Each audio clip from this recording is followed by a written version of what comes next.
Good morning everyone. आज हम लोग नया चैप्टर करेंगे फ्रैक्शंस। ठीक है बेटा, ये एक वेरी इंपॉर्टेंट चैप्टर है। इसको सभी बच्चे ध्यान से सीखेंगे क्योंकि सीनियर क्लासेस में मैंने ये देखा है कि कई बार बच्चों को फ्रैक्शंस को प्लस माइनस करना तक नहीं आ पाता है। ठीक है, तो ये एक वेरी इंपॉर्टेंट चैप्टर है। सभी बच्चे इस चैप्टर के सभी टॉपिक्स को ध्यान से सीखेंगे। ठीक है, चलिए इसमें पहला कंसेप्ट है व्हाट इज फ्रैक्शन। फ्रैक्शन क्या होता है? A fraction is a number representing part of a whole। Fraction एक नंबर होता है जो होल के किसी पार्ट को रिप्रेजेंट करता है। होल में भी ए सिंगल ऑब्जेक्ट और ए ग्रुप ऑफ ऑब्जेक्ट। होल जो है वो एक सिंगल ऑब्जेक्ट भी हो सकता है और ग्रुप ऑफ ऑब्जेक्ट्स भी हो सकता है। फॉर एग्जाम्पल जैसे बोला है हाफ स्टूडेंट ऑफ क्लास 6, तो क्लास 6 में एक बच्चा तो है नहीं, ग्रुप ऑफ स्टूडेंट्स हैं, यहाँ ग्रुप ऑफ ऑब्जेक्ट्स हैं। तो ये जो है, लेकिन क्लास 6 क्या है? एक ही क्लास है। किसी एक चीज़ का जो पार्ट होता है उसको बोलते हैं हम फ्रैक्शन। क्लास 6 के आधे बच्चे, हाफ स्टूडेंट ऑफ क्लास 6, ये क्या है? क्लास 6 का एक पार्ट है। ठीक है, पूरी क्लास 6 नहीं है, क्लास 6 का एक हिस्सा है। तो जो हिस्सा होता है ना, पार्ट, उसको हम फ्रैक्शन बोलते हैं। हाफ स्टूडेंट ऑफ क्लास 6, इसको हम फ्रैक्शन में कैसे लिखेंगे? Equal to half. और नंबर में कैसे लिखेंगे? मान लीजिए 160 स्टूडेंट हैं टोटल, तो हाफ स्टूडेंट ऑफ क्लास 6 कितने हो जाएंगे? 160 का हाफ कितना आ जाएगा? 80। समझ आ रहा है? नंबर में तो 80 आ जाएगा, बट फ्रैक्शन में हम क्या लिखेंगे? हाफ। समझ आ रहा है? 3/4 of student of class 6, 1/4 of student of class 6, ये सारे पार्ट हैं, ये टोटल नहीं है। अब यहाँ पे क्लास 6 जो है ये ग्रुप ऑफ स्टूडेंट्स हैं, ये सिंगल ऑब्जेक्ट नहीं है। तो इसलिए होल जो है वो सिंगल ऑब्जेक्ट भी हो सकता है और ग्रुप ऑफ ऑब्जेक्ट भी हो सकता है। इस तरह से दूसरा एग्जांपल है 3/4 पार्ट ऑफ एन एप्पल। एक आपके पास एप्पल है, उसका हमें 3/4 हिस्सा चाहिए, पूरा सेब नहीं चाहिए। कितना चाहिए? 3/4 पार्ट उसका। तो ये जो है 3/4 पार्ट, ये 3/4 जो है ये क्या आ जाएगा? फ्रैक्शन हो जाएगा। इसको क्या बोलेंगे? फ्रैक्शन। समझ आ रहा है? किसी भी चीज़ का, किसी भी कोई एक वस्तु है, उसका जो हिस्सा होता है, पार्ट होता है, उस पार्ट को हम फ्रैक्शन बोलते हैं। ठीक है, it is never negative. Very important concept है, ये आपको याद रखना है। 1 मार्क्स में कई बार पूछा जा सकता है कि फ्रैक्शन नेगेटिव होता है कि पॉजिटिव होता है, क्या चीज़ होता है। तो फ्रैक्शन हमेशा पॉजिटिव होता है, ये आपको याद रखना है। क्योंकि किसी भी चीज़ को अगर हम डिवाइड करेंगे तो कभी भी हम माइनस में डिवाइड नहीं कर सकते। चाहे हम उसके कितने भी हिस्से कर दें, 2 हिस्से में बांट दें, 4 हिस्से में डिवाइड कर दें, 10 हिस्से में डिवाइड कर दें, चाहे लाखों हिस्से बना दें उसके, तभी भी माइनस में हिस्से नहीं हो पाएंगे। ठीक है, माइनस में उसका पार्ट नहीं आएगा, हमेशा प्लस में ही आएगा। ठीक है, तो ये आई थिंक आपको समझ आ गया होगा कि क्या होता है फ्रैक्शन। किसी भी चीज़ का जो पार्ट है, ठीक है, एक पूरी सब्सटेंस है, एक पूरा ऑब्जेक्ट है, उसका जो पार्ट है उसको हम क्या बोलते हैं? फ्रैक्शन बोलते हैं। It is always positive. ठीक है, जो होल क्वांटिटी है वो सिंगल ऑब्जेक्ट भी हो सकती है और ग्रुप ऑफ ऑब्जेक्ट्स भी हो सकती हैं। जैसे एग्जाम्पल 1 में ग्रुप ऑफ ऑब्जेक्ट्स हैं, जो ग्रुप ऑफ चिल्ड्रन है यहाँ पे, और एग्जाम्पल 2 में एक सिंगल ऑब्जेक्ट है एप्पल। ठीक है, तो अब फ्रैक्शन को हम कैसे लिखते हैं? न्यूमरेटर अपॉन डिनोमिनेटर टाइप में। ठीक है, ऊपर वाला नंबर जो होगा उसको न्यूमरेटर बोलेंगे, नीचे वाला नंबर जो होगा उसको हम डिनोमिनेटर बोलेंगे। इस बात को हमेशा आपको याद रखना है, ये वेरी इंपॉर्टेंट कंसेप्ट है। ठीक है, fraction is equal to numerator divided by denominator. इसके आगे मैंने एक फॉर्मूला और लिखा है, fraction is equal to part upon total. This is also very important. Fraction जब आपको फाइंड करना है तो जो पार्ट है उसका वो तो हम ऊपर रखेंगे और टोटल जो है वो हम नीचे रखेंगे। जैसे यहीं पे 2 सेकेंड एग्जांपल है, 3/4 पार्ट ऑफ एन एप्पल। इसका मतलब ये क्या हो गया? 3/4 पार्ट ऑफ एन एप्पल का मतलब क्या हुआ कि 4 जो है टोटल पार्ट, टोटल कितना है? 4। यानी एप्पल को कितने पार्ट में डिवाइड किया हमने? 4 पार्ट में। और 3 का मतलब क्या है कि उसमें से 3 पार्ट हमने ले लिया है। समझ आ रहा है? 3/4 का मतलब क्या हो गया कि टोटल हमने 4 पार्ट में डिवाइड किया और 4 में से हमने 3 पार्ट सेव के ले लिए हैं। समझ आ रहा है? 1/4 ऑफ एन एप्पल, इसका मतलब क्या हो गया कि एप्पल को हमने 4 पार्ट में डिवाइड किया, उसमें से 1/4 1 ले लिया हमने, एक भाग ले लिया उसका, ठीक है। 2/5 of an apple, 2/5 of an apple का मतलब क्या हो गया कि एप्पल को कितने पार्ट में डिवाइड किया हमने, 5 पार्ट में, और उसमें से हमें कितना लेना है, 2।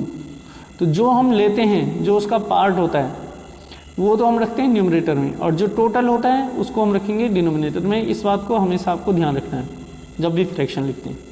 चलिए देखिए एक्सरसाइज 7.1 का क्वेश्चन नंबर 1 है। इसमें यहाँ पे ये डायग्राम दिया हुआ है आपके पास, और इसमें शेडेड पोर्शन है। तो आपको बताना है कि शेडेड पोर्शन का फ्रैक्शन लिखना है, कितना फ्रैक्शन है ये। तो मैंने अभी क्या बताया कि जो पार्ट होता है उसको ऊपर लिखेंगे और टोटल हम क्या लिखेंगे नीचे, पार्ट को डिनोमिनेटर में, पार्ट को न्यूमरेटर में और टोटल को डिनोमिनेटर में, ठीक है। अब यहाँ पे देखिए डायग्राम में टोटल कितना है, इसमें 4 पार्ट है, दिख रहा है आपको, 4 ट्रायंगल है ना इसमें, 1 2 3 एंड 4, 4 ट्रायंगल हैं। तो टोटल हमने 4 लिख दिया डिनोमिनेटर में। अब इसमें कितने ट्रायंगल में कलर हो रहा है, 2 ट्रायंगल्स में कलर है। रेड कलर कितने ट्रायंगल में दिख रहा है आपको, 2 ट्रायंगल में। तो ये जो है ये टोटल का पार्ट है, पूरे डायग्राम का एक हिस्सा है ये पूरा डायग्राम नहीं है, this is part of the diagram. तो कितने पार्ट में हो रहे हैं, 2 पार्ट में। तो पार्ट को हम कहाँ लिखते हैं, न्यूमरेटर में। तो कितना आ जाएगा, 2/4, इसको सॉल्व कर देंगे, 2 1 जा 2, 2 2 जा 4, हाफ आ जाएगा। इसी तरह से क्वेश्चन 1 का ये 5th पार्ट है, इसमें टोटल 8 बॉक्सेस हैं, दिख रहा होगा। क्वेश्चन जो बुक में क्वेश्चन है उसमें 7 बॉक्स है, मैंने यहाँ पे 8 बॉक्स बनाया है, और इसमें कलर कितने बॉक्स में हो रहा है, 3 बॉक्स में। तो टोटल जो है वो डिनोमिनेटर में लिखना होता है। टोटल यहाँ पे 8 बॉक्स है, इसलिए मैंने 8 लिख दिया डिनोमिनेटर में, और कलर यहाँ पे 3 बॉक्सेस में हो रहा है, ये पार्ट है, ठीक है, this is part of the diagram, इसलिए न्यूमरेटर में 3 लिखा जाएगा। तो यहाँ पे फ्रैक्शन कितना आ जाएगा, 3/8, जबकि बुक में जो क्वेश्चन है उसका आंसर कितना आ जाएगा, 3/7, क्योंकि उसमें टोटल 7 बॉक्स ही हैं, ये काउंट करके देखना आप। मैंने इसमें 8 बॉक्सेस बनाए हैं, बट बुक में 7 बॉक्सेस ही बने हैं। तो बुक का जो है उसका आंसर आएगा 3/7, बट यहाँ पे 3/8 क्यों लिखा गया है, क्योंकि टोटल बॉक्सेस यहाँ पे 8 बनाए गए हैं, ठीक है। आप काउंट करके देखिए टोटल बॉक्सेस कितनी है, 1 2 3 4 5 6 7 एंड 8, टोटल बॉक्सेस 8 हैं। तो इसलिए डिनोमिनेटर में 8 लिखेंगे, और 3 बॉक्सेस में कलर हुआ है, इसलिए 3 को हम न्यूमरेटर में लिखेंगे, ठीक है। इस तरह से क्वेश्चन नंबर 2 जो है सेम इसी टाइप का ही है, उसमें फ्रैक्शन दिया हुआ है और कलर करने के लिए बोला है उन्होंने। तो हम क्या करेंगे कि पहले देखेंगे कि अगर कोई फ्रैक्शन कट रहा होगा तो उसको काट देंगे। मान लीजिए अगर 2/4 दिया हुआ है आपको क्वेश्चन में, तो 2/4 को सॉल्व करके पहले हम 1/2 लिख देंगे, ठीक है। और नहीं, अगर टोटल पार्ट दिया हुआ है 4 पार्ट है, तो 4 में से 2 पार्ट को कलर कर दो। जो न्यूमरेटर होता है उतने पार्ट को कलर करना होता है। बस आपको सिर्फ ये देखना है कि डायग्राम में जितने डिनोमिनेटर में, जो नंबर डिनोमिनेटर में लिखा है उतने पार्ट्स हैं डायग्राम के, नहीं हैं। जैसे यहाँ 4 लिखा है, 2/4, तो हमें ये दिख रहा है डायग्राम में कि 4 पार्ट्स हैं यहाँ पे, तब तो हम इसमें 2 पार्ट्स में कलर कर देंगे। लेकिन कई बार क्या होता है कि एक डायग्राम दे देंगे आपके पास, मान लीजिए ये हमने डायग्राम दे दिया, एक डायग्राम दे दिया, अब हमने दे दिया 2/4, बोलेंगे कलर करो। तो इसमें फिर बच्चे कंफ्यूज हो जाते हैं कि इसमें किसको कलर करें, 4 पार्ट है भी नहीं इसमें। तो इस केस में इसको सॉल्व करेंगे, 2 को कैंसिल कर देंगे, 2 1 जा 2, 2 2 जा 4, 1/2 आ गया। अब हमें टोटल पार्ट हमारे पास कितने हो गए, 2, और उसमें से कितने पार्ट को कलर करना है, 1 पार्ट को, तो 1 पार्ट को कलर कर देंगे। ये चीज़ ध्यान रखना है। अगर वो कट रहा होगा तो हम काट देंगे, बट कंडीशन यही है कि अगर 4 पार्ट दिया हुआ है तब तो आपको काटने की आवश्यकता नहीं है, और अगर 4 पार्ट नहीं 2 पार्ट दिया हुआ है तब हम काट देंगे। क्वेश्चन में देखना पड़ेगा आपको कि डायग्राम में कितने पार्ट्स हैं टोटल, जितने पार्ट्स हैं उसके हिसाब से हमें काम करना होता है बस। लेकिन इसमें यह है कि क्वेश्चन नंबर 2 में आपको ये ध्यान रखना है कि जो न्यूमरेटर में नंबर लिखा है उतने पार्ट में कलर करने हैं, ठीक है। 2 लिखा है तो 2 पार्ट में कलर कर दो, 3 लिखा है 3 पार्ट में कलर कर दो, एंड सो ऑन, ठीक है। सेकेंड चीज इसमें क्या नोट करने वाली बात है कि जो डिनोमिनेटर है उतने पार्ट्स होने चाहिए, ठीक है। ये चीज समझ आ गया। ओके, अब ये क्वेश्चन नंबर 3 में इन्होंने बोला है कि क्या एरर है। उन्होंने एक डायग्राम दिया हुआ है और उसके नीचे फ्रैक्शंस लिखी हैं, तो उसमें उन्होंने बोला है कि कुछ एरर है इसमें कि नहीं है। तो उसमें एरर है, इसमें क्या है कि shaded portion do not represent the given fraction. उसमें जो सैडेड पोर्शन है वो फ्रैक्शंस रिप्रेजेंट नहीं करेंगी, क्योंकि उसमें जो पहला डायग्राम है आपके पास ऐसे ट्राइंगल बना हुआ है और ट्राइंगल में ये ऊपर वाला पोर्शन छोटा है और नीचे वाला पोर्शन बड़ा है, ये इक्वल नहीं है। समझ आ रहा है?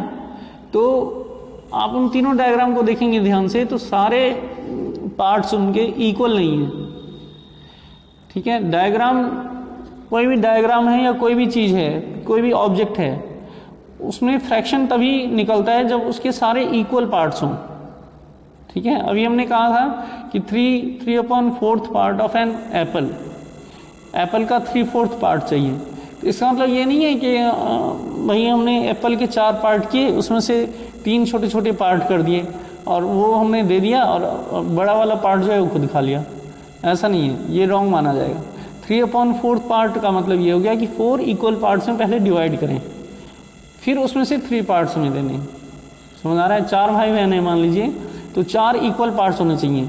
भाई ये नहीं कि जो स्टूडेंट जो है, जो बच्चा मैथमेटिक्स जानता होगा वो अपना क्या करेगा कि छोटे छोटे पार्ट्स कर देगा, भाई बहनों को छोटा छोटा दे देगा, बड़ा वाला अपने आप खा लेगा। तो ये this is a wrong, this is not a correct method. Correct method क्या है कि पार्ट्स शुड बी इक्वल। सारे पार्ट्स कैसे होने चाहिए? इक्वल। एप्पल के चारों पार्ट्स इक्वल होने चाहिए, उसमें से 3 पार्ट हमें देना है और 1 पार्ट हमें अपने आप लेना है, या 3 पार्ट हमें लेना है और 1 पार्ट हमें देना है। इस तरह से होना चाहिए। तो क्वेश्चन नंबर 3 में जितने भी डायग्राम्स हैं उसको आप देखेंगे ढंग से, तो उसमें सारे पार्ट इक्वल नहीं है। ठीक है, इसलिए जो फ्रैक्शंस हैं वो उसको रिप्रेजेंट नहीं करेंगे। फ्रैक्शन भी गलत है। जो सेकंड पार्ट है उसका वो ऐसे बना हुआ है, रेक्टेंगल टाइप बना हुआ है और उसमें इस तरह का शेप है और यहाँ पे कलर किया हुआ है, तो ये 1/4 को रिप्रेजेंट नहीं करेगा। क्यों नहीं करेगा? क्योंकि ये चारों पार्ट्स सेम नहीं है। जब सेम होते हैं तभी फ्रैक्शन बनता है, अदरवाइज फ्रैक्शन नहीं बनेगा। ठीक है, तो इसका आंसर यही होगा कि shaded portion do not represent the given fraction because figure is not divided in equal parts, that is all parts of the figure are not same. Okay, question number 4 में इन्होंने बोला है कि 8 आवर्स हैं, इसको फ्रैक्शन में convert करो। तो टोटल वन डे में टोटल आवर्स कितने होते हैं? 24 आवर्स। एक दिन में 24 घंटे होते हैं, तो टोटल को हम कहाँ रखते हैं? डिनोमिनेटर में, और पार्ट को कहाँ रखते हैं? न्यूमरेटर में। अभी बताइए ये फॉर्मूला मैंने, इस फॉर्मूले को आप ध्यान से देखना, ये वेरी वेरी इंपॉर्टेंट ये फॉर्मूला है, इसको याद रखना है आपको। ठीक है, पार्ट को हमेशा कहाँ रखेंगे? न्यूमरेटर में, और टोटल को कहाँ रखेंगे? डिनोमिनेटर में। तो अब यहाँ पे टोटल हमारे पास कितने आवर्स होते हैं? 24। तो 24 को हमने नीचे रख दिया और 8 आवर्स का हमें फाइंड करना है। तो 8 जो है वो 24 आवर्स का एक पार्ट है, एक हिस्सा है, इसलिए 8/24 आ गया। इसको सॉल्व कर देंगे, 8 × 8, 8 × 3 = 24। इस तरह क्वेश्चन नंबर 5 है, इसमें 40 मिनट्स का पूछा है इन्होंने, 40 मिनट्स का फ्रैक्शन निकालना है। तो 1 आवर में 60 मिनट होते हैं, एक 1 आवर में टोटल कितने मिनट्स होते हैं? 60 मिनट्स होते हैं। तो 40 जो है वो उसका एक हिस्सा हो जाएगा, पार्ट हो जाएगा, तो 40 न्यूमरेटर में आ जाएगा और 60 डिनोमिनेटर में आ जाएगा। 40/60 इसको सॉल्व करेंगे, 22 × 40 एंड 23 × 60, 2/3 इसका आंसर आ जाएगा। इस तरह से क्वेश्चन नंबर 8 है, इसमें इन्होंने बोला है कि 2 से 12 तक नेचुरल नंबर सारे आपको लिखने। क्या क्या आएगा? 2, 3, 4, 5, 6, 7, 8, 9, 10, 11, 12, ये नेचुरल नंबर आ गए। ठीक है, इसमें से जो प्राइम नंबर्स हैं उनका फ्रैक्शन बताओ। तो ये टोटल कितने नंबर हैं? 11। तो डिनोमिनेटर में तो 11 आ जाएगा। और इसमें से प्राइम मैंने आपको बताया था, एक वीडियो मैंने बनाई थी प्राइम और कंपोजिट नंबर की, चैप्टर 3 में एलसीएम एचसीएफ में। तो जिस बच्चे को समझ नहीं आए वो वहाँ से जाके देख सकता है प्राइम नंबर क्या होता है, कंपोजिट नंबर क्या होता है। प्राइम नंबर वो होता है जो खुद के टेबल में आता है और 1 के टेबल में आता है।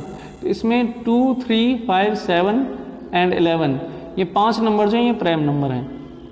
तो ये जो हैं these are the parts of this number, total के ये पार्ट हैं। टोटल 11 नंबर हैं, इसमें से कुछ प्राइम नंबर हैं और कुछ कंपोजिट नंबर हैं। तो दीज आर द पार्ट्स, ये एक हिस्सा है। तो ये न्यूमरेटर में आ जाएगा, fraction of prime number is equal to 5/11।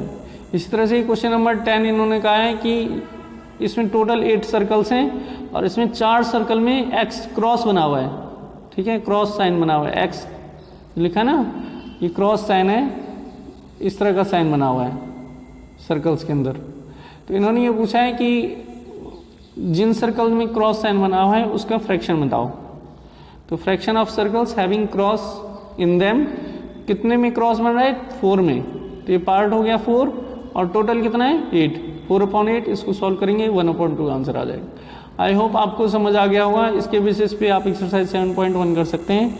ये कंसेप्ट पहले फेयर कॉपी में लिख लेना, उसके बाद आप एक्सरसाइज 7.1 करेंगे।